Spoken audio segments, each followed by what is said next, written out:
Totalmente. Ahora sí, José. Bueno, la tercera es la vencida. Sí. Vamos. Ahora Sí, sí. sí.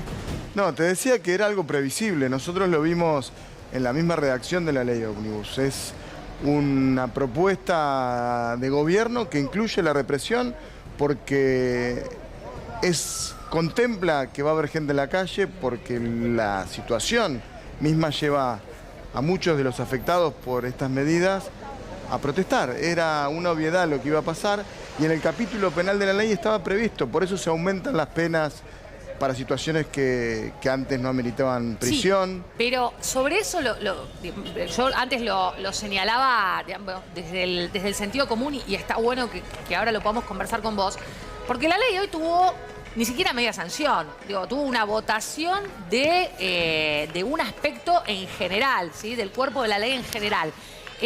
¿Puede una resolución ministerial como es el protocolo de antipiquete de Patricia Bullrich anteponerse al resto de la normativa? Digamos, ¿esto es legal lo que está pasando? No, absolutamente. El protocolo que Patricia Bullrich sancionó mediante una resolución es un protocolo inconstitucional, es ilegal. En principio porque se toma atribuciones que son propias del Poder Legislativo, es decir, claro, avanza sobre temas que la legislación dice cosas distintas. Y en segundo término, porque también avanza sobre el Poder Judicial. Vamos a suponer que hay un conflicto de derechos, de intereses entre quienes protestan y quienes quieren circular. Sí, típico. Bueno, ¿quién decide cuál de esos dos derechos prevalece? En la Argentina, en nuestro sistema republicano, es un juez que dice en este momento se desaloja o no se desaloja una calle. Hay una trampa en la idea de la flagrancia, de encontrar a alguien cometiendo un delito y suponer que una protesta claro, a priori es un delito. Sí, es un cambio de paradigma. Es lo que piensa este gobierno, por eso Patricia Bullrich es la ministra de Seguridad de Milei. ¿Y qué crees que puede llegar? No sos adivino, ¿no? Pero teniendo en cuenta cómo viene el procedimiento, ¿qué crees que puede llegar a pasar el martes que viene también cuando se vote la ley en particular, teniendo en cuenta que ya está sucediendo esto cada vez que se está tratando en el Congreso, ¿no? ¿Qué crees? ¿Se puede frenar? ¿Crees que va a pasar lo mismo? ¿Sería el cuarto día consecutivo? Mira, nosotros sabemos bien qué es lo que votamos, ¿no? De alguna manera hubo una gran cantidad de legisladores y legisladoras que le dieron el aval al gobierno para que proceda y avance un paso más en lo que pretende de alguna manera ser su programa de gobierno. Pero no tenemos dictamen con claridad, no sabemos qué es lo que ocurrió fuera del Congreso, no sabemos qué es lo que se negoció y todavía resta el voto artículo por artículo, que bueno, se han sacado muchísimos artículos, pero no sabemos a ciencia cierta qué es lo que se negoció con gobernadores o con otros sectores de la oposición. Ahora, sobre esto hay una particularidad, ¿no? Yo lo señalaba más temprano, porque mientras ayer estábamos viendo por segundo día, ayer las imágenes de la represión, la construcción del relato era que ahí estaba el kirchnerismo con la izquierda y los piqueteros tratando de voltear la sesión, ¿no? Este era el relato que se construía en diversos medios. De hecho, hoy veíamos la tapa de un diario directamente diciendo que lo que ocurrió ayer fue todo lo opuesto, que era que se lastimó, en todo caso, un efectivo policial. Ahora, lo que están haciendo estos diputados, me parece inédito, van cortando la sesión conforme las voluntades que van recogiendo. No teníamos antecedentes de estas características, porque esto de retomar el martes, el tratamiento en particular, ¿qué significa? ¿Que presuponen que necesitan todo el fin de semana para seguir negociando? Nosotros pensamos originalmente que íbamos a tener una sesión maratónica de varias horas seguidas. Me parece que es las posibilidades que le da jugar con la presidencia de la Cámara y con el acuerdo que han conseguido a nivel legislativo con otros bloques, lo que hace que se vaya particionando. Esos cuartos intermedios, da la sensación, permiten al gobierno ganar tiempo y en ese tiempo que ganan negociar los artículos. La ley evidentemente no es la misma que envió el Poder Ejecutivo al Congreso a finales del año pasado, sino que lo que queda es muy poco de ese proyecto original, ¿no? Bien, sumamos al análisis a Pablo Juliano. Gracias por estar aquí presente. A ustedes por la invitación. De la UCR, diputado, uno de los dos, junto a Facundo Manes, que votaron hoy en contra en lo general. Ya nos vamos a poner a analizar lo que tiene que ver con la ley. Te pedimos perdón, Pablo, porque lo que está pasando ahora nos remite a quedarnos un poco haciendo foco ahí. Ya arrancamos, nos das tu opinión de lo que está pasando, pero queríamos mostrar la imagen ahora de nuestro camarógrafo, Gustavo Farías, que se encuentra en este momento trabajando junto a Dani Gian en el Congreso. Otra vez los periodistas, otra vez los colegas de prensa. Recién veíamos cómo en la apertura de Fuera de Agenda se llevaban a un camarógrafo y Dani Gian se acercaba rápidamente para obtener el nombre. ¿Cómo ves estas imágenes de estos 3 días, Pablo, el accionar de la Fuerza de Seguridad? La verdad que, bueno, ayer cuando en un momento se interrumpió la sesión porque un grupo de diputados salió y después se reanudó, primó como un consenso que es el que voy a tratar de traer de vuelta acá a esta conversación, porque sí, me parece que es el espíritu que... Miren, yo vengo del Congreso y recién estaba dando una nota y me dicen, ¿y qué pensás de lo que está pasando afuera? Y producto de que terminó la sesión y estamos viendo qué queda, qué vamos al martes, qué ponemos, qué sacamos, qué miramos, qué observamos, no sé qué, nada. Y el cansancio, obviamente que estas sesiones son maratónicas, te aplasta. Yo soy nuevo en el Congreso y ese anexo está diseñado para prácticamente estar como una burbuja, digamos. Así sí, que, digo, esto, primera aclaración, digo, la verdad que toda violencia nosotros la venimos... la verdad que te entristece estas escenas. Hay que tratar de que cada fuerza política sea responsable, hacer un llamado en general y por supuesto al gobierno. Digo, el tratamiento de la ley ya se dio, está aprobado en general, estamos en el medio de un cuarto intermedio y el martes vamos a reanudar la sesión. Digo, ya está. Me parece que hay que tratar de hacer el trabajo de manera profesional, desconcentrar y llevar tranquilidad, digamos. O sea, el tratamiento parlamentario va a continuar. Pero cuando decís ya está, ¿qué crees que debería pasar? Y que se tienda a descomprimir, ¿no? A seguir estas escenas que estamos viendo. No tienen ningún sentido, me parece, digamos, ¿no? Pero además... No agregan nada. Además, yo insisto, ¿no? Pareciera que es un círculo vicioso donde el propio accionar de las fuerzas de seguridad están retroalimentando o violentando a los manifestantes. Porque tampoco había tantos, no estaban cometiendo ningún disturbio. Y si los hubiesen dejado cortar, como pasó toda la vida, la avenida Rivadavia o Hipólito Yrigoyen, probablemente no hubiesen venido los desmanes que vinieron después con la quema de ese container. Entonces, alguien debería pacificar esa situación, sobre todo teniendo en cuenta que esas fuerzas federales tienen que resguardar, supongamos, el Congreso en el momento del tratamiento de la ley, pero eso ya pasó, terminó a las 6 de la tarde. Por eso te digo que a mí en un momento, por eso, hasta hace un ratito vengo del Congreso y salimos por la otra avenida y cuando llego acá al canal me encuentro con esto, es decir, ya está aprobado, digo, esto, hacer un llamado a ¿Te todas las fuiste fuerzas con políticas. cierto alivio de que no iba a volver a pasar lo que había pasado ayer y antes de ayer? Pensé que naturalmente se iba, claro, a descomprimir. Natural, y es entendible que el día martes las fuerzas políticas, todas las expresiones, los distintos grupos vuelvan a la plaza del Congreso a manifestarse. Es completamente válido. Claro. O sea, una cosa no quita la otra, pero digo, está aprobada la ley. Digo, no, igualmente creo que es voluntad del gobierno generar estas escenas. ¿Por qué? Decía, bueno, porque evidentemente el gobierno pretende generar este tipo de espectáculo que ponen en el centro de la escena a la ministra Patricia Bullrich y que además tienen asidero en un sector de la sociedad. Hay en la sociedad terreno fértil para imágenes como estas. No es que no existe. Eso tampoco podemos ser ingenuos, digo, ¿no? Ahora, por otro lado y al mismo tiempo, cuando vos tenés un programa de gobierno que haces explícito en una ley que va a requerir, además de la utilización de la fuerza para sostener mínimamente el orden público, la imagen que está generando hoy el gobierno es la que quiere. No nos mintamos, porque la sobreexposición que tienen esos policías, que son trabajadores y los están usando, ¿no? Sí, claro. Que nos quede claro, porque esa gente que está ahí no está cumpliendo la tarea para la cual se formó, para la cual tiene una aspiración profesional. Está probablemente reprimiendo a sus vecinos, a sus parientes, en una situación de absoluta utilización del sistema político. Si vos crees que esta es... A ver, si hubiera ahí alguna situación real de conflicto en el espacio público, bueno, se podría justificar. Insisto, yo creo que las fuerzas de seguridad tienen el instrumento del monopolio del uso de la violencia por parte del Estado. Ahora, ¿cuál es el motivo por el cual ayer y hoy las fuerzas de seguridad utilizaron, por ejemplo, ese gas pimienta o fueron armados a la manifestación? Eso incluso está en colisión con el propio protocolo de Patricia Bullrich, que por supuesto que su protocolo eliminó el anterior que prohibía a los efectivos de seguridad ir armados.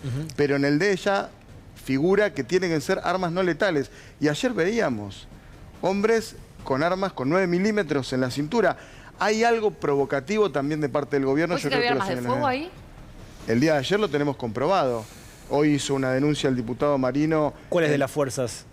Si no me equivoco, la Policía Federal. La Policía Federal, el cuerpo motorizado de la Policía Federal, estaba ayer en la avenida Rivadavia con armas de fuego. Ahora, José, vos sabés que leí hace unos días una encuesta de Latino Barómetro, que hizo un trabajo a nivel regional, y decía que es un trabajo que se hizo en 18 países de Latinoamérica, y decía que hay un 54% de la sociedad que está dispuesto a aceptar menor calidad de democracia o regímenes menos democráticos si un gobierno les soluciona su problema, ¿no? Digo como para...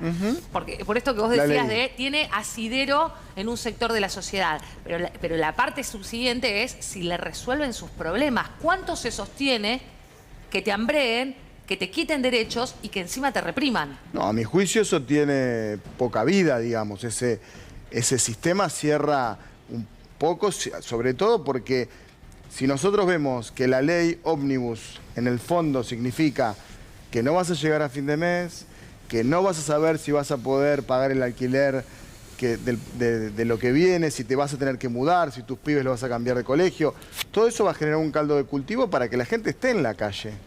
Por lo tanto, a mi juicio, y hay que ver qué es lo que la gente está dispuesta a soportar, vamos a un escenario de conflictividad social en la calle.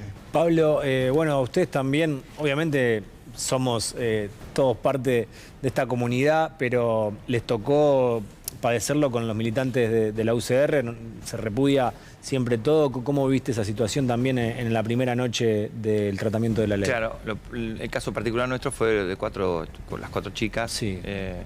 Y ellas estaban sentadas cantando el himno, o sea, lo cual... y se las detuvo tarde a la noche y no se sabía dónde habían estado detenidas. Después tengo entendido que intervino el doctor Leandro Alperín, que es un abogado muy reconocido del partido, para acompañarlas, y demás. No estoy al tanto de la causa, pero sí sé que se les abrió una causa, pero no hicieron nada. Creo que resistencia a la autoridad, ¿eh? Resistencia a la autoridad, sí. ¿no? Sí. Ahora, lo cierto es que, nada, está toda la secuencia filmada. Estaban sentadas y se las llevaron. O sea, no, lo cual... Por eso digo, esto es transversal. Porque así como hay fuerzas políticas partidarias, hay un montón de distintos grupos, en el caso particularmente ambiental, te digo, para que no están partidizados, que también se manifiestan. Es decir, esto es transversal, el movimiento social es de todo. Entonces digo... hago un llamado a todas las fuerzas políticas a optimizar, digamos, a que cada uno de nosotros haga el máximo esfuerzo posible para que el Congreso pueda seguir trabajando, ¿no? En el recinto ese consenso pareciera estar, ese respeto, cuando desde las gradas se agravian. A nosotros se agravió, aparte recibió amenazas Carla Carrizo en las redes sociales, es decir, por eso hay todo un contexto de violencia que no sirve, no nutre, pero sí es cierto que evidentemente hay una intencionalidad de ir construyendo eso alrededor del tratamiento de esta ley, ¿no? Tenemos un audio de hoy a la mañana de Patricia Bullrich que pedía lo siguiente a los periodistas. Bueno, en primer lugar, nosotros vamos a hablar con las organizaciones, como lo hicimos en otra gestión, con ADEPA, con FOPEA. Nosotros necesitamos que los periodistas se identifiquen, tengan un chaleco, se identifiquen, podamos saber que son periodistas.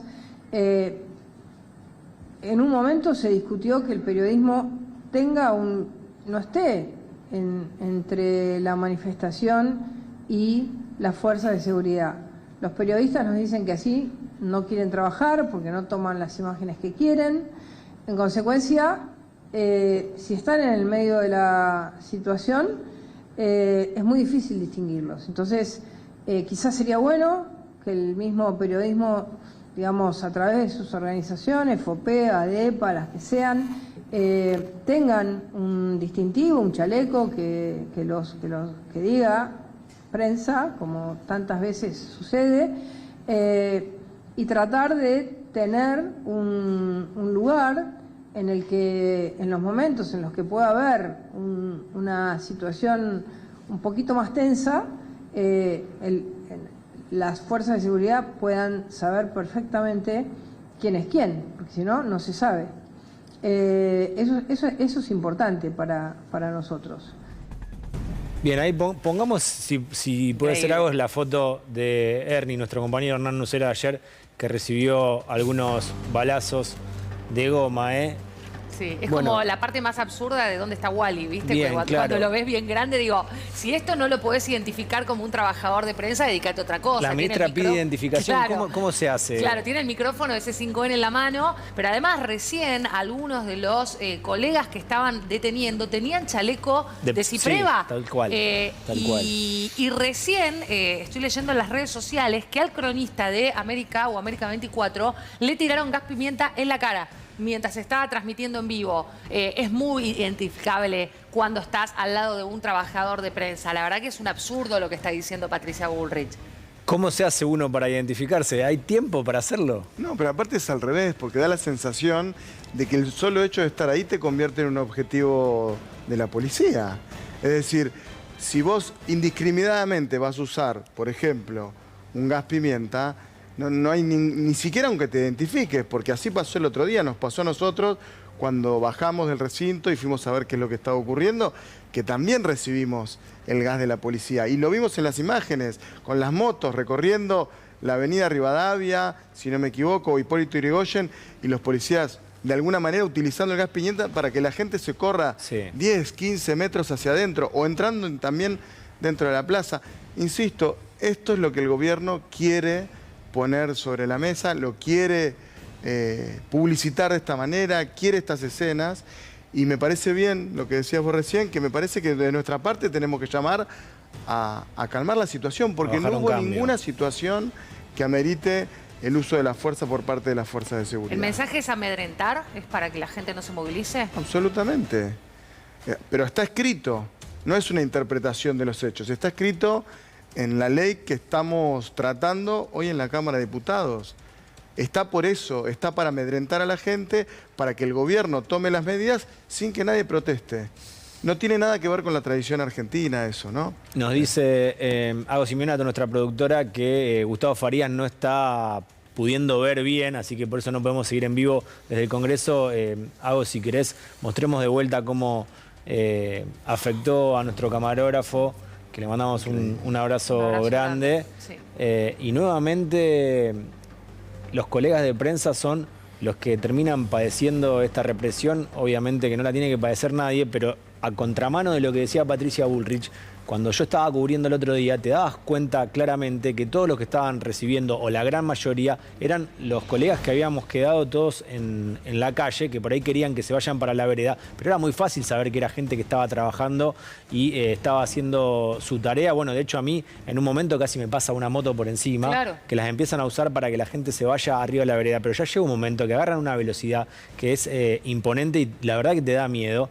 Pero era claro que éramos todos trabajadores de prensa, entonces no entiendo exactamente qué identificación pide Patricia Bullrich. Va cambiando la vara, ¿no? Porque Patricia Bullrich también era ministra de Seguridad el día que se reprimió en la reforma previsional de 2017. En ese momento yo estaba trabajando como cronista. Y en aquel momento la intención de gasear el monumento a los dos congresos era para que no se tomen imágenes. Bueno, ahí le decían a Dani, no te acerques con la cámara. No te acerques. Entonces, y lo traigo para conversarlo con ambos, ¿no? ¿Cuál es la idea? ¿Que no se muestre o que se muestre que están reprimiendo para que nadie vaya? Porque no se termina de entender instrumento de qué terminamos siendo los periodistas en una situación de estas. No, bueno, yo tengo una posición particular, ¿no? O sea, nunca desde la política vos podés alentar. ¿Vieron que terminó quedando todo reducido a un título de las, ¿cuánto eran? 17 toneladas de piedra. Sí. Creo que esta semana dijeron 400 millones. No sé, total. Cada vez son más piedra. A ver, no se puede construir una Argentina en serio de esta manera.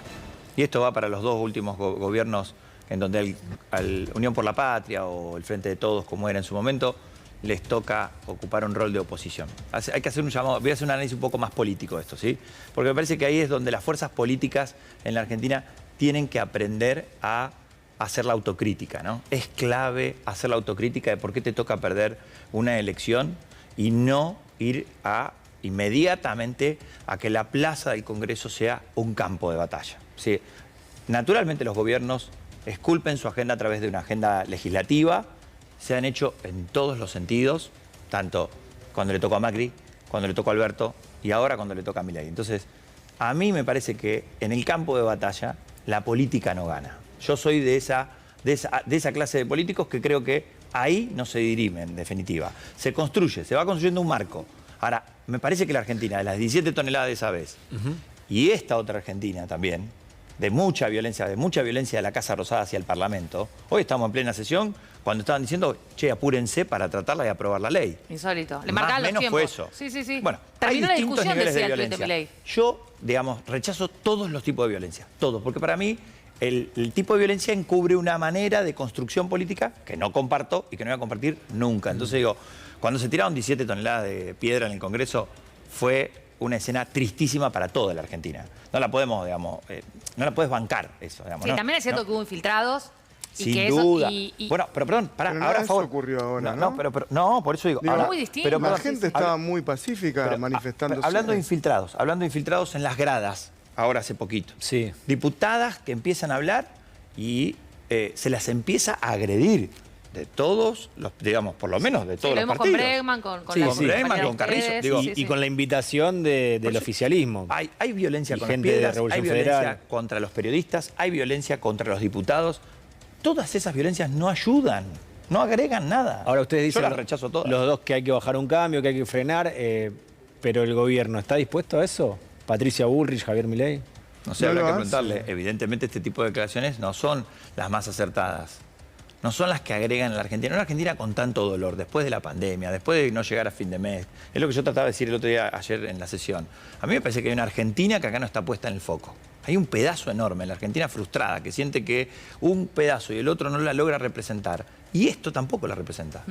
Patricia Sí, es cierto que hay Bullrich un los contexto. felicitó a todos. ¿Cómo? Que Patricia Bullrich acaba de felicitar a las fuerzas de seguridad mientras ocurría Sí, la pero es lo que decía él represión a recién. todos Pero es lo a que través decía él de recién, Twitter. están trabajando también. Eso es cierto que, digamos, a ver, hay tipos están trabajando. Sí, es lo pero que la él marcaba. retórica del que las hace las paga, como si protestar fuese algo malo en sí mismo. Vuelvo a lo mismo, eso no agrega nada. Mira, hay No algo que tanto. pasó el otro día que me parece muy claro, ¿no?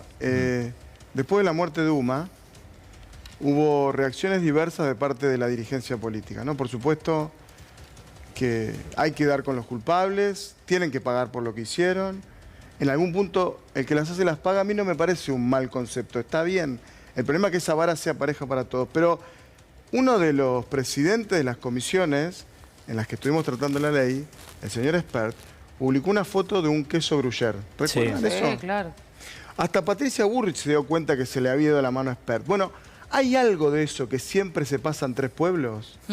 Siempre, con Bullrich pasa siempre, se lo dijo Arieto cuando terminaron la gestión anterior, que Arieto, digamos, con quien no Que se comparto come la curva. una doctrina sobre la política de seguridad, que ambos hemos trabajado en los temas durante muchísimos años y a quien conozco hace muchísimos años.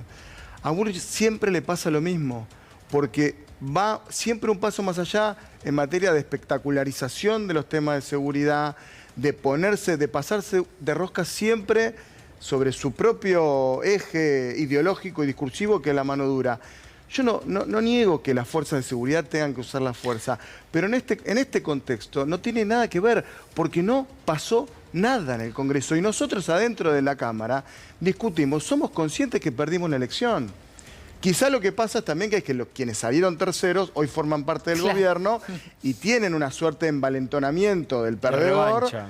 ¿no? Una suerte de revancha. De hecho, veo más entusiasmo en los diputados del PRO que incluso que los de la Libertad Avanza, que están aprendiendo, que están entendiendo, que son nuevos en política y que además vinieron a representar a un montón de gente que, como decía él, tiene un nivel de disconformidad, digo, con todo el sistema que hay que valorar, que hay que entender, con el que hay que empatizar también. Ahora, pero no es el caso de la ministra, que insisto, quieren estas imágenes, las están buscando. Vos decís, bueno, no todas, no quieren mostrar los abusos policiales, quieren mostrar nada, espectacularidad de las fuerzas, grandes despliegues, usos de armas de fuego, pero no quiere mostrar a las víctimas de esa violencia policial. Y hay un dato que no me parece menor. No sé si se dieron cuenta ustedes, en la ley Ómnibus, en el capítulo de legítima defensa, está previsto que aquella víctima del abuso policial está imposibilitada de ser querellante en la investigación. Eso es grave. O sea, ¿entienden la dimensión de las cosas? Es decir, la idea es, le soltamos la mano a la policía. Y lo peor de todo es que esos policías que cometan esos abusos policiales por expresa indicación de la conducción política, después se van a tener que enfrentar en tribunales con jueces que no necesariamente comparten el mismo criterio de la ministra. Y probablemente hasta terminen presos. Claro. Bien, vos recién decías que se pasaba a unos pueblos. Se la ve también incómoda, inclusive tratando de justificar lo que pasó con los colegas de prensa al dar toda una vuelta que no sabe en qué momento va a llegar el concepto, el cierre, y termina diciendo que los periodistas se tienen que identificar, pero como que le cuesta armar la oración y se la ve un poco incómoda también. Sí, yo, perdón, lo escuchaba con atención, esto del uso de la espectacularidad, ¿no? Y me acordaba también de Bernie. Y es como transversal, vuelvo a lo mismo, es decir, o sea, ¿por qué es como que se cae en lugares recurrentes en la política argentina, en las distintas áreas de gestión, y vos decís, salgamos de esta? O sea, yo que sé, tengo una mirada que me parece que a veces peca de optimista, de que podamos dar vuelta a la página de un montón de situaciones y que también me parece que contribuyan a otra cosa. Yo siento en la nuca el descontento. Todos los días, cuando vos vas a hacer compra, cuando vos estás en el día a día, en la calle, tus amigos, la gente que a mí me rodea, no está contenta con esto, pero no está contenta en general. Entonces, pero yo hago política, entonces tengo que tratar de ver cómo le cierro ese circuito. Y no veo que nosotros a veces desde la política estemos como entendiendo eso. Porque me da la sensación que si no vamos camino como una especie de eterno precipicio, de estar constantemente tropezando con la misma piedra. Digo, por esto que vos decías de la espectacularidad, es cierto. Ahora, lo venimos de ver también hace un par de años atrás. ¿Y no podemos realmente tener otra respuesta en conjunto de esto? ¿No podemos salir?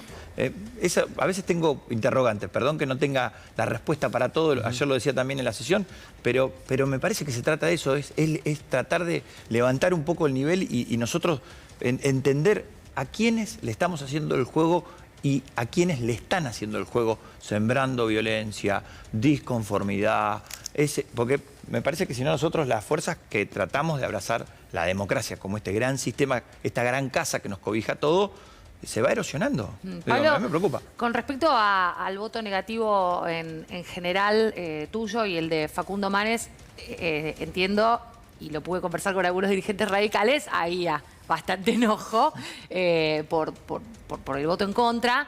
Me pregunto si esto abre un camino también en el Senado de representación para algún sector de radicales que no estén, por lo pronto, acompañando la decisión de la conducción. No sé si vos tenés conversaciones con otros radicales en el Senado y también preguntarte un poco si se van a meter en la discusión en particular o mantienen esta línea de todo en contra. No, el martes. En primer lugar, con respecto al Senado, todavía esta ley pareciera que vino para quedarse en la Cámara de Diputados, no es como que no se quiere ir, digo, ¿no? Así que todavía no hemos pensado en la dimensión de la ley desde el Senado. Bien. Pero lo cierto, creo que la discusión hay que darla en particular, hay que quedarse, todas las fuerzas políticas se tienen que quedar, así sea su voto en contra, a favor, en particular, modificación, creo que va en ese sentido. A mí me interesan particularmente dos temas centrales de la ley, que es las privatizaciones y la delegación de facultades, que hicieron que nosotros, por supuesto, estemos en contra en general. Cuando esto yo lo planteé en el blog, que digo esto para muchas veces en política también nos gusta poner como qué va a pasar después de que hayas votado distinto. Para mí fue en mi caso más fuerte la idea. Dos cuestiones centrales. Yo vengo de la provincia de Buenos Aires, en donde también tengo un rol opositor. Yo no formo parte del gobierno de Axel Kicillof. Y en ese sentido no tengo un grado de responsabilidad, si se quiere. Y cierta presión también, que por ahí algunos compañeros tuyos tienen inclusive para votar en contra en general. De los que representan las provincias que gobernamos. El radicalismo gobierna 5 provincias, entonces naturalmente los diputados, tanto de esas provincias y afines, es completamente entendible. Yo ahí no hago un juicio de valor con respecto a cuando alguien hace un llamado de responsabilidad, lo respeto, son sus términos. En el bloque creo que ha primado esta discusión. El radicalismo empezó con una discusión, primero, como bien se decía acá al principio, la ley era enorme y nosotros trabajamos dos temas centrales, que fue las retenciones y los jubilados. Fueron como nuestras dos cuestiones. Esas dos cuestiones el gobierno dio marcha atrás, por ahora. Yo soy de los que cree que igualmente yo no pude dejar de entender esta ley laberíntica desde el primer renglón, donde dice que la Argentina forma parte de hace 100 años, arrastra 100 años de decadencia. Bueno, esa es la filosofía que imprime la ley de bases y punto de partida. Yo no comparto esa filosofía. Entonces, te imaginas, era mi primera votación. Sí. No me iba a sentar en la banca para votar en nombre de qué. O sea, represento a la provincia de Buenos Aires. Creo que hay un montón de bonaerenses que se metían con las retenciones a la industria, las retenciones a la producción, se metían con los jubilados, se metían con... Hay un pedazo de Argentina que lo votó a Milei. Es decir, tu primer instrumento de gobierno es desaprensivo con esa gente.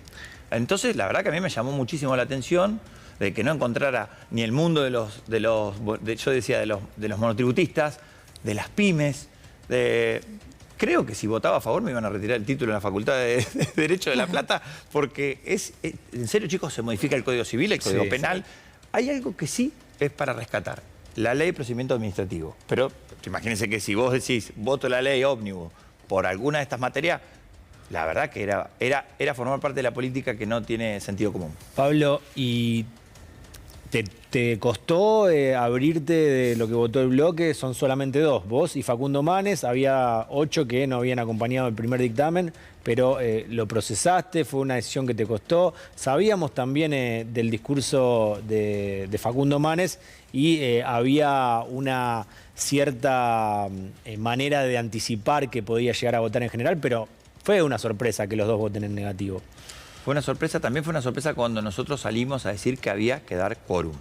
Que el gobierno, todos los gobiernos merecen que sus leyes sean tratadas en el Congreso. No le puede retirar el quórum, porque nosotros sabíamos que si el radicalismo, junto con otras fuerzas políticas, decían que no lo trataban, hasta tanto se dieran determinadas condiciones, era no tratar la ley. Entonces nosotros ahí estuvimos a favor, digo, porque todavía algunos nos corren diciendo, bueno, pero ustedes estuvieron a favor de darle el quórum. Bueno, muchachos, pero a ver, fuimos votados para ser diputados, para sentarnos en el Congreso. Entonces, no, pero no lo acomplejo. Yo creo que la política es acordar en favor de algo y ser claro en eso y también disentir. La verdad que yo soy muy elástico sobre el disenso y tengo un ejercicio de la política, por lo menos donde vengo, de entender esta cuestión de las diferencias, que siempre trabajás por encontrar algún punto de partida. Entonces, esto va a ser un principio rector para sentarnos a mirar capítulo por capítulo, punto por punto, artículo por artículo de la ley, que es lo que tienen que hacer todas las fuerzas políticas responsables. Hay dictámenes de otras fuerzas que, producto de haberse aprobado el dictamen de mayoría, no se pueden contemplar. Otros bloques también trabajaron muy bien sus disidencias. Particularmente el bloque del radicalismo presentó 178 disidencias. Es enorme, es decir, hay una tarea de trabajo parlamentario que es serio, que es respetable y que es para poner en valor. José, da la sensación, y la he escuchado esta discusión, por eso te la traslado a ver cuál es tu mirada, de que el peronismo se diluyó en la posición de nosotros estamos en contra y que parece que protagonizó más el debate público. ¿Qué pasaba dentro de Hacemos Coalición Federal? Que Pichetto fue un gran personaje de esta discusión. ¿Qué pasaba si había radicales díscolos? Y que quedó como un poco licuada la participación del peronismo por esta discusión que fue nosotros vamos todo en contra. ¿Cuál es tu mirada sobre esa estrategia? A ver, nosotros representamos a un montón de gente que nos votó. O sea, sacamos el 37% de los votos en octubre, fuimos la fuerza más votada a nivel legislativo en la última elección y la gente no nos votó para acompañar ese rumbo del gobierno, sino intentamos de alguna manera representar, interpretar y defender a quienes nos votaron. Yo creo que hay cosas de la ley que nosotros podríamos discutir y que yo creo que está bien que discutamos. ¿Por ejemplo? No, digo, el mundo del trabajo cambió. Digo, hay temas que están en el mundo del trabajo cambió. No es lo que yo quiero ser. El mundo de la década del 50 en el que el peronismo incorporó a miles y millones de personas a un sistema laboral que les dio un montón de beneficios y que hoy los podemos defender, existe, está vigente, la Argentina tiene sindicatos fuertes, nosotros creemos en eso, pero hay un montón de gente, sobre todo, me imagino, gente joven, que está en otro mundo del trabajo, que tiene que ver con relaciones laborales absolutamente nuevas, transnacionales, en fin, un montón de cosas que son temas que tenemos que abordar. Hay temas de carácter impositivo, digo, hay temas que tienen que ver con las cuestiones regionales, provinciales. Yo vengo de una provincia hidrocarburífera y el tema petrolero y de sustentabilidad del mundo petrolero en la cuenca del Golfo San Jorge, cuando dejó de latir el petróleo en Chubut y pasó a latir en Neuquén, para mí es un tema. Digo, hay un montón de temas. Ahora, eso no tiene que ver con los instrumentos y las herramientas que necesita un gobierno para iniciar su gestión. Y además porque yo no creo que la gente haya votado un cambio de régimen. Porque aquí, además del contenido de la norma, que creo que es lo más importante, yo creo que se tensó de alguna manera nuestro sistema republicano. Yo veo cierta intencionalidad de parte del gobierno de llevarnos a un conflicto de poderes. Déjenme, quizás me equivoco, quizás soy alarmista, pero yo veo similitudes con lo que está ocurriendo en la Argentina hoy, con lo que pasó en la Perú de Fujimori. Sí, bueno, lo dijo Francos ayer, ¿no? La comparación con el celebrar el régimen Bukele, que dice, bueno, por ahí nosotros tenemos... Claro, sobran diputados. O sea, sería más ágil y más barato no tenerlos, ¿no? Básicamente. Nosotros lo que no podemos obviar, y que creo que es la tarea que se tiene que dar nuestro espacio político de cara, no a la discusión de esta norma, sino a lo que viene, es ser conscientes del cambio de época. Hay un cambio de época, es un cambio de época que excede la frontera de la Argentina y que acá se vive con determinada particularidad. Y que ese cambio de época nosotros lo tenemos que encarar desde nuestras convicciones, que son las convicciones que tenemos bastante claras y que creemos que representamos en función de la gente que nos votó. Sí, ahí hay algo que están señalando los dos, de uno u otro modo, que es la subrepresentación que hay de la informalidad. Que no También. solamente es la persona que recibe un plan, sino un profesional monotributista o un pibe que está manejando una moto haciendo Rappi, ¿no? Que me parece que, bueno, el peronismo no lo vio porque está, sobre todo, ha dado asistencialismo y no de repente medidas concretas como para empezar a representar. Y bueno, vos también lo estabas señalando esto, ¿no? De, bueno, cuánta informalidad que hay que hace que después estén enojados porque básicamente no se les habla, ¿no? A este sector de la sociedad que hoy es muy grande. Claro, porque una, no se le habla y segundo, no se los piensa o no se le abre la puerta. Digo, porque esta ley partía de varios capítulos que a mí me llamó mucho la atención, por ejemplo, tener que reunirnos con colegios de abogados, con determinados niveles, ¿sí?, de incidencia en la ley, y otros que no. Entonces yo digo, pero para, si esta ley es tu punto, tu base y tu punto de partida, ¿por qué no esbozaste ningún intento de acercarte a eso? Yo pensé que en algún momento iba a haber algún capítulo destinado también a la cuestión laboral, como recién se marcaba. También dando un paso al frente en un montón de realidades que hoy no están contempladas en la ley de contrato de trabajo, que es viejísima. Ahora, no pasó. No pasó pero eso, el gobierno y decidió que eso ocurra vía el DNU, sin negociar. Y acá es el tema que me parece que los gestos del gobierno son muy importantes. Cuando la CGT establece que va a hacer un paro general al gobierno de Milei el 24 de enero, lo hace con un mes de anticipación. No es repentino. Le está diciendo al gobierno, por favor, llámenos que queremos negociar. Negociemos, entonces, acordemos. No hay de parte del gobierno, y esto es lo que a mí más me preocupa, y está demostrado en sus instrumentos, tanto en el DNU como en la ley ómnibus, o incluso en el proceso de evaluatorio, en las medidas que se van tomando, no hay intención de conversar con una gran parte de la Argentina.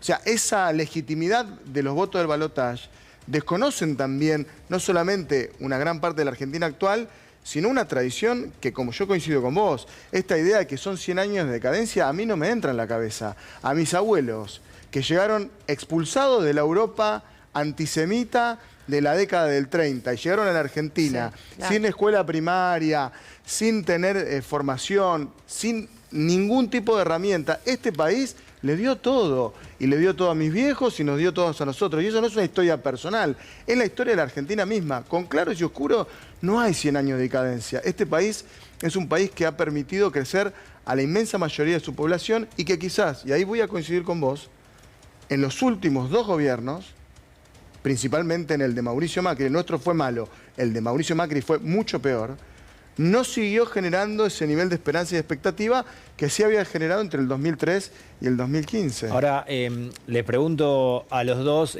Pablo Facundo Manes dijo, bueno, yo no soy oposición light, se está hablando de la oposición dialoguista.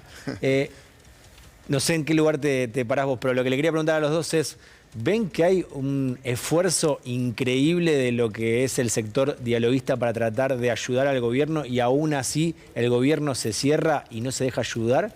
Yo comparto absolutamente con Facundo de que No hay que ahorrar ningún adjetivo con respecto a cuando uno se trata de ser opositor, porque es el modelo de país que quiere construir Milei, el cual no comparto nada. Bien. A ver, yo abrazo las ideas del radicalismo y tengo enfrente a un presidente que confesó en reiteradas oportunidades pegarle un muñeco con la máscara de Alfonsín. O sea, es muy difícil, me trata de idiota útil, me dice que somos unos coimeros. La verdad que es muy difícil poder tender un puente de diálogo.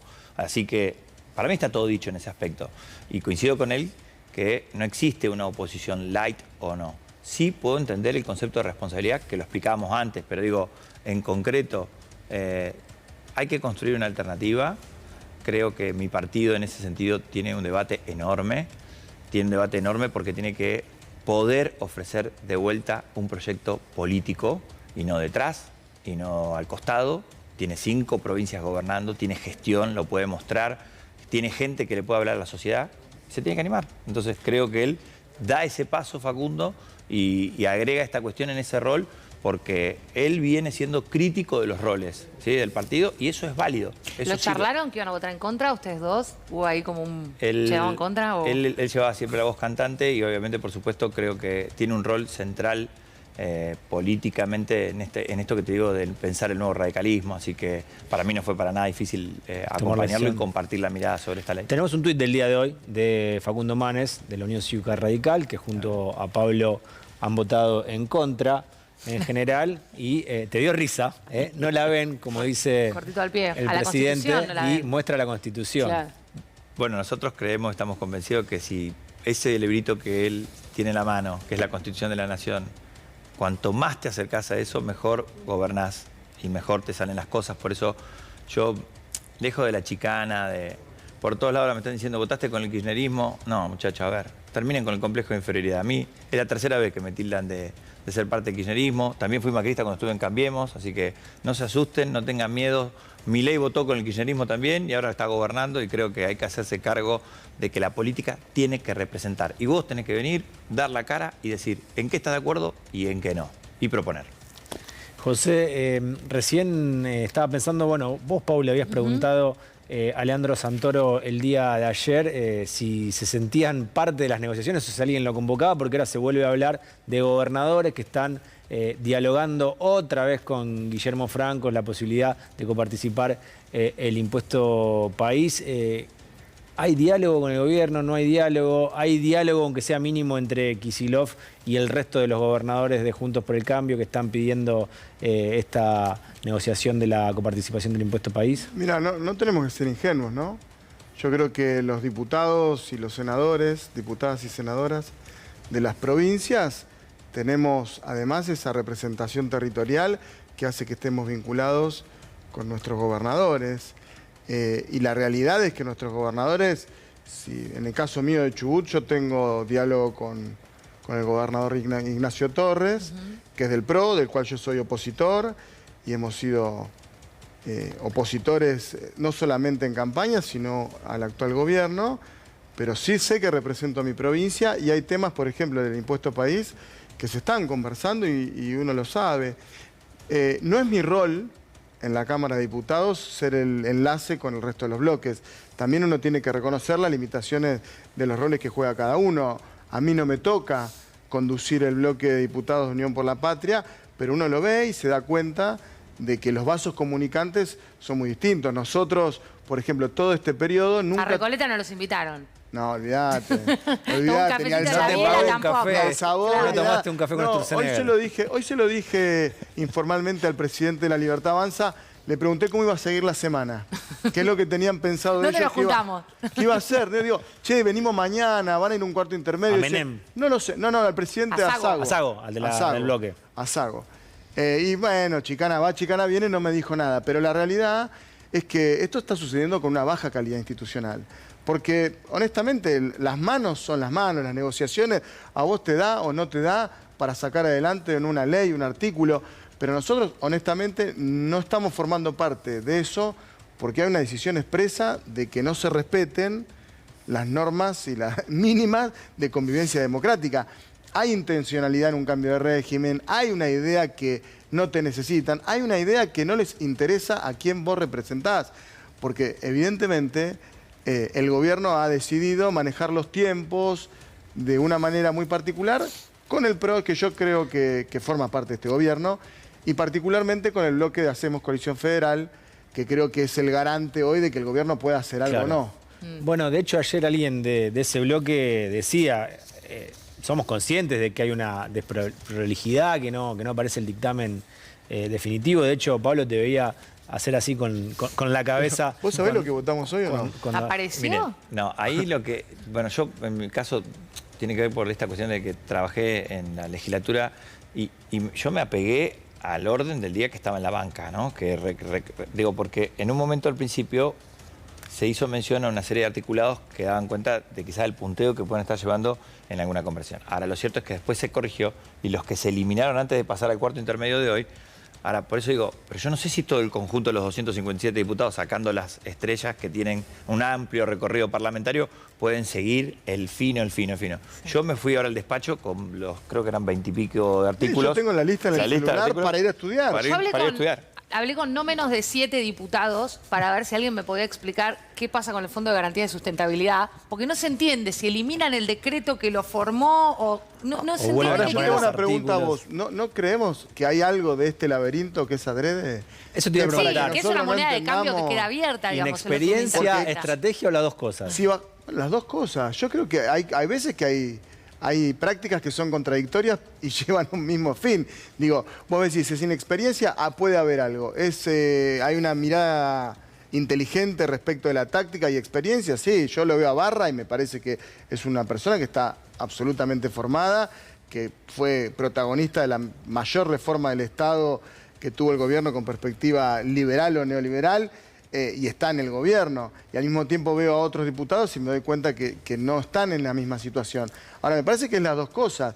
Insisto, si vos tenés una idea de llevar adelante un conflicto de poderes, o sea, ¿por qué vas a prescindir de la mitad de la ley que mandaste al Congreso cuando dijiste que no ibas a negociar una sola coma? Porque evidentemente tanto no te interesaba el contenido, ¿no?, de la norma, el detalle. Bueno, ahí hay dos lecturas, ¿no? Recién en el programa anterior hablamos de o la victoria pírrica, que es, bueno, gané pero no me sirve de nada, ¿no? Era como... y otra teoría que a mí me gusta un poco más, que es, ojo con la narrativa de la ley deshilachada, porque igual todo lo que pasa es grave si pasa. Claro. Entonces, me gustaría ver cuál es la mirada que tienen ustedes. Bueno, por eso decía que a mí me parece que todavía quedan cosas muy complejas e importantes. No es solamente está aprobada en general. Hay todo otro capítulo que se abre a partir del martes, que es en el estudio pormenorizado de cada capítulo, de cada artículo, y se viene la parte más compleja, digamos, porque la general, bueno, sabíamos que era más político, era más de posicionamiento en general de la ley. Ahora vamos a adentrarnos parte por parte, y eso, bueno... El otro día alguien de La Libertad Avanza me decía que para muchos de ellos, inclusive acá, para Caputo, era... Vamos con todo esto, que quizás no sale casi nada, pero lo que salga ya es un montón.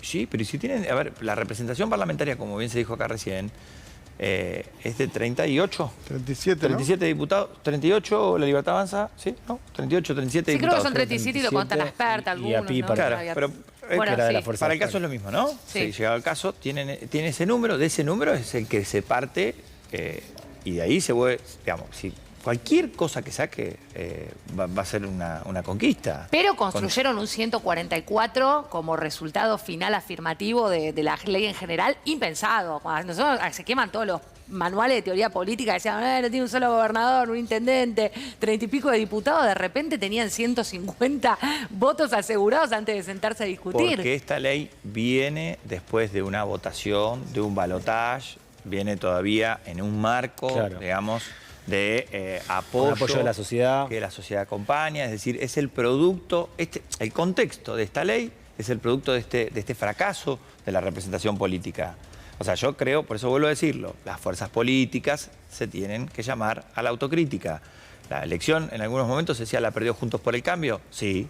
La elección, el radicalismo tendría que tener un candidato. Facundo Manes decía eso. El radicalismo tiene que tener un candidato en las primarias. Tú, ahí lo tenés. Si no, estamos condenados a salir tercero. Lo adelantó. un inexperto de la política que llegó a decirle la verdad en la cara a los fundadores de una de las coaliciones, que se ponía mucho en juego. No, de hecho, Gerardo Morales siempre dijo que no querían ser más el furgón de cola del PRO y terminó siendo el candidato a vice de Horacio Rodríguez Larreta. Por eso digo, todas las fuerzas políticas se tienen que llamar, las democráticas se tienen que llamar a la reflexión, ¿sí? Porque esta situación, el kirchnerismo también, digamos, ¿no? O sea, hacernos cargos todo, digo, este contexto, y eso genera una inercia, un acompañamiento que trae por resultado, creo que lo que pasó hoy en la ley. Igualmente ahí yo tengo una disidencia porque creo que hay parte del voto de los diputados y las diputadas en favor del gobierno que es en realidad en contra nuestro. Es decir, hay un posicionamiento... Un antiperonismo, decís. Sí, que a veces se pone un poco en términos más coyunturales o más contemporáneos, entonces antikirchnerismo, ¿viste? Incluso hay diputados que no saben cómo nombrarnos, ¿no? Son kirchneristas, peronistas, bueno, Unión por la Patria. Digo, me parece que ahí hay mucho de acompañamiento al gobierno que es contra el peronismo. Por eso yo valoro mucho también la posición tuya y la de Facundo Manes, porque no dejaron de ser críticos y de marcar las diferencias que tenemos, que son en muchos casos muy profundas. Pero sin embargo votaron con convicción. A mí me da la sensación de que hay muchos en el radicalismo, y me animo a pensar, y esto es prejuicio puro, digo, ¿no? En Hacemos Coalición Federal, que votaron con el gobierno para votar en contra nuestro, que en realidad ni siquiera están buscando herramientas de gobernabilidad. La sociedad lo ves también en la política. Que es en la lógica de la política, que creo que eso también es malo para la Argentina, porque no construye nada, no construye nada. Hay un agotamiento del sistema político argentino y eso es evidente. Pero vos, lo que nosotros vemos es, ¿cómo puede ser, digamos, que hay muchas personas que vienen de tradiciones políticas democráticas, del radicalismo, del peronismo, que hayan acompañado algunas de las medidas, ¿no? Que le permitan al gobierno tomar deuda sin pasar por el Congreso, con los peligros que eso tiene, porque además, hoy lo dijo Máximo Kirchner y estuvo bien, la crisis, gran parte de la crisis en Argentina es una crisis de deuda, es una crisis de deuda, es una crisis de falta de dólares, o sea, y hay algo que ahí, hay una parte de esa discusión que no se da de manera sensata y de cara a la sociedad. Creo que eso es algo que deberíamos ver en el conjunto del sistema político. Pablo, ¿te genera complicaciones dentro del radicalismo haber votado en contra en general? No, para nada, porque creo que, vuelvo a repetirte... Yo no quiero hablar por otra persona, pero creo que Lustó quizás podría haber andado por ahí. No lo sé. No te lo voy a pedir que lo digas. Al senador que también vea qué ley le mandamos para que él después la tenga que estudiar y siga todo el laberinto que tiene la ley, que pobre sí que le espera bastante tiempo y trabajo al senador Lustó y compañía. Pero lo cierto, digo, con respecto a lo que planteaba, vos no podés hacer política acomplejado. Vos no podés hacer política acomplejado de que lo otro no sé qué. Vos tenés que definir cuál es el modelo de país que vos querés, cuál es el modelo de sociedad que vos querés construir y votar en base a eso. Y entonces, yo no me puedo hacer cargo de los complejos de inferioridad de otros por el kirchnerismo. Ni tampoco me voy a hacer cargo de la inexperiencia de la Libertad Avanza con respecto al Parlamento. Yo creo que mi partido tiene un rol y yo estoy convencido que después de mi ley te voy a trabajar para que venga un radical. Estoy convencido de eso, si no, ¿a qué juego, digamos? Juego a no representar, juego a hacerle el juego a otro. Entonces, eso es lo primero que vos tenés que definir como político.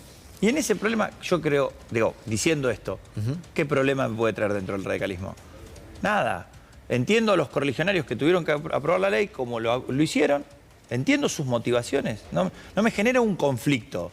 Ahora, sí, con Facundo estamos convencidos que la Argentina tiene que dar vuelta a la página y desacomplejarse. Me pregunto por el capítulo de las privatizaciones, porque parece como que en lo último que conocimos del dictamen, ya no sé si Blue, Paralelo, MEP o lo que fuera, estaban como... O nada. Claro, o inexistentes, o el dictamen son los padres, ¿no? Ya podríamos decir a esta altura. Aparecían como 4 grandes grupos de empresas, ¿no? Las estratégicas, trenes, podríamos decir, las que tienen que ver con lo cultural y las que se llegó al acuerdo de solamente podrían ser parcialmente privatizadas o a medias. ¿Esta segmentación es para meterse incluso dentro de los grupos y seguir salvando y sacando empresas? Y en todo caso, me pregunto qué sería lo más importante de salvaguardar de lo que hay y de lo que se puso en discusión en esta ley. En mi caso particular, yo estoy en contra de que se haya revivido una ley del gobierno de Menem, que es la 23.696, que es la de la reforma del Estado. Y esa ley estaba en desuso, o sea, porque como instrumento es pésimo, porque esa ley es del 89, no había caído el muro de Berlín, digamos. Es decir, vos querés sentar las bases, dar señales de colocar a la Argentina en la modernidad y apelás a una ley de hace casi 34 años atrás. Sí, Es y un discurso de entreguerras, ¿no? Básicamente Claro, el siglo XIX. era otro el mundo, entonces, Claro. o sea, el concepto del Estado y sus empresas era completamente distinto, ¿sí? La gente tenía Entel en ese momento, digamos. Acá se mezcla todo. El primer paquete, el primer anexo mezclaba todo. Era una lista larga, privatices esto, yo lo denominé una privatización a granel.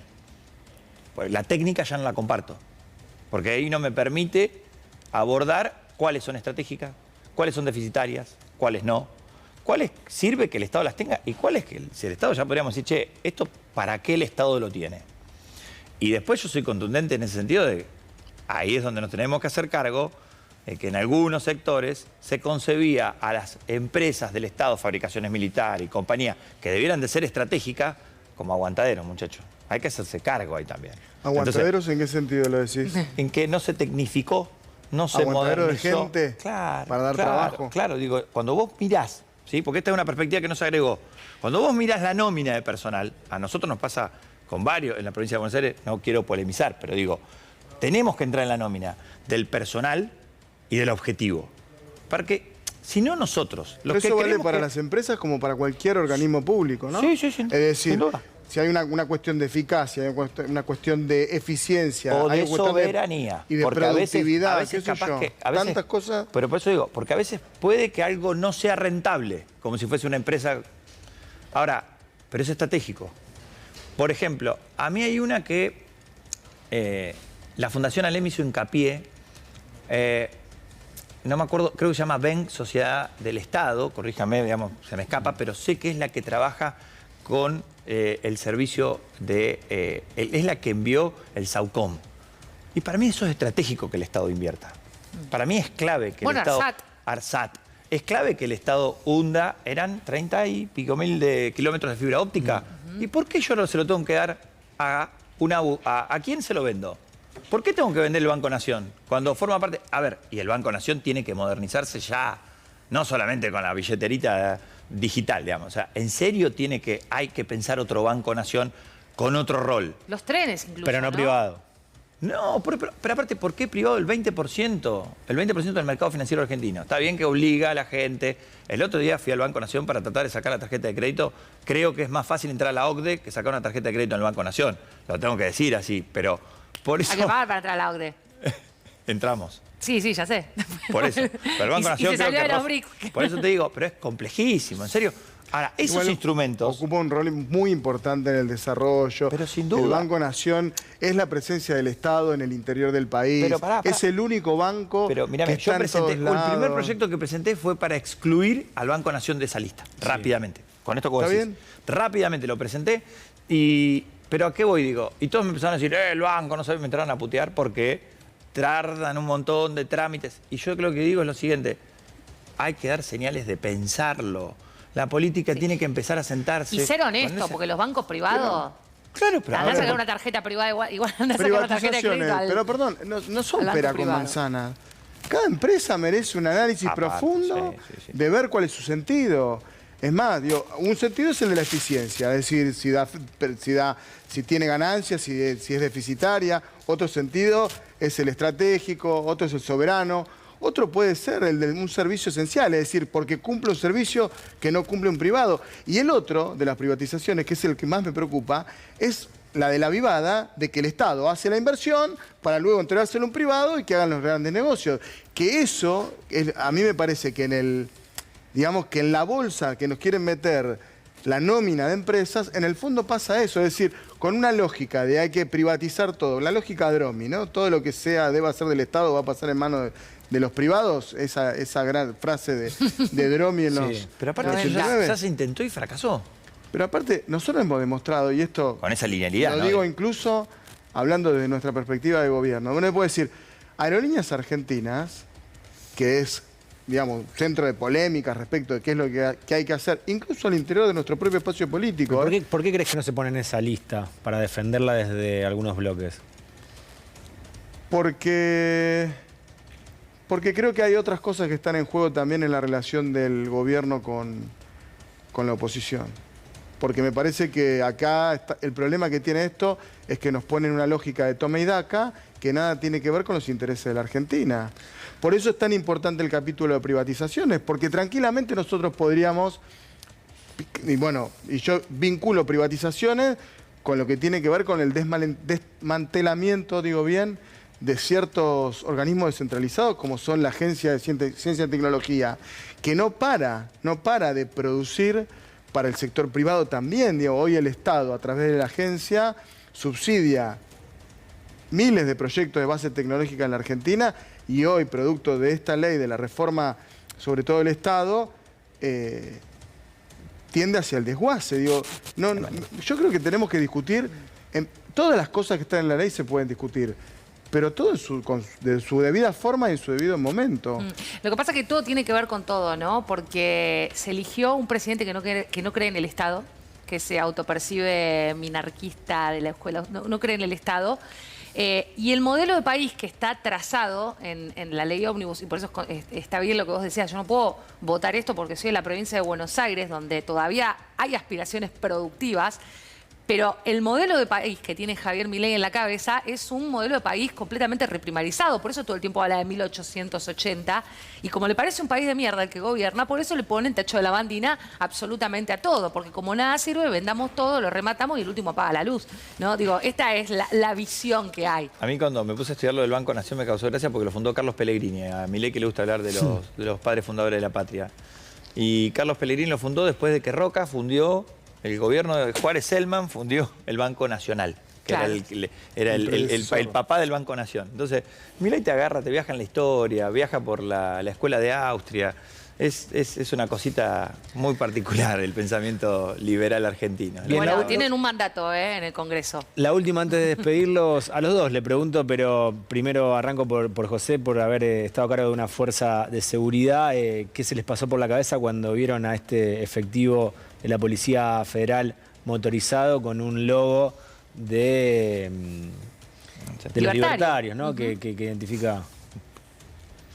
A ver, sin lugar a dudas, creo que es producto de lo que está provocando el gobierno, ¿no? Es decir, yo creo que, siempre digo lo mismo, ¿no? Los policías son trabajadores. Y hay que amigarse con la idea de la policía. Nuestro espacio político tiene una deuda con esa función que es esencial para el funcionamiento del Estado. Y son hombres y mujeres que pueden tener las ideas políticas que quieran.